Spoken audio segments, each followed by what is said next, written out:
ukawasaidie kukujua katika jina la Yesu Kristo. Neema yako Baba Mungu mbinguni katika hiki kijiji Bwana, tunaomba Bwana Yesu nikaburike mahali hapa, nikaburike Bwana katika hiki kijiji, katika jina la Yesu. Wale wote ambao wajaokoka, wale wote ambao wajakufahamu, wale wote Bwana ambao wajakuelewa, wasaidie kukuelewa, wasaidie kukufahamu, wasaidie kukufahamu katika maisha yao, katika wokovu wao, katika jina la Yesu. Neema yako Bwana ikawatoshe, neema yako ikawatoshe katika jina la Yesu.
Tumalizie kwa maombi. Tunakupa sifa, tunakupa utukufu Baba, katika kwa sababu ya neno lako ya kwamba Mungu umetunenea kwa njia wewe utakayo. Tunalibariki, kulitukuza jina lako, aswa ni kuwa pamoja nasi. Tunaingia katika awamu nyingine ambao tunakuja kuingia kwa revival.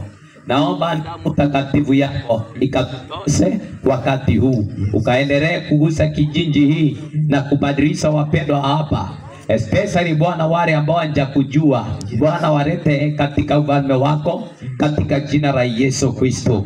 Tutakapofanya hayo yote, tutarisifu jina lako na kuliabudu katika sifa ambazo tunazoleta mahali hapa. Naomba pia Bwana uendelee kusipokea kwa jina la Yesu, na ni katika jina la Yesu mwana wa Mungu aliye hai. Bwana nimeomba na pia nimeamini, sote tuseme amen. Amen. Tunaenda break ya dakika ndogo, alafu tunaanza exactly 6:50 na Bwana aweze kutubariki. Tubarikiwe sana na Bwana.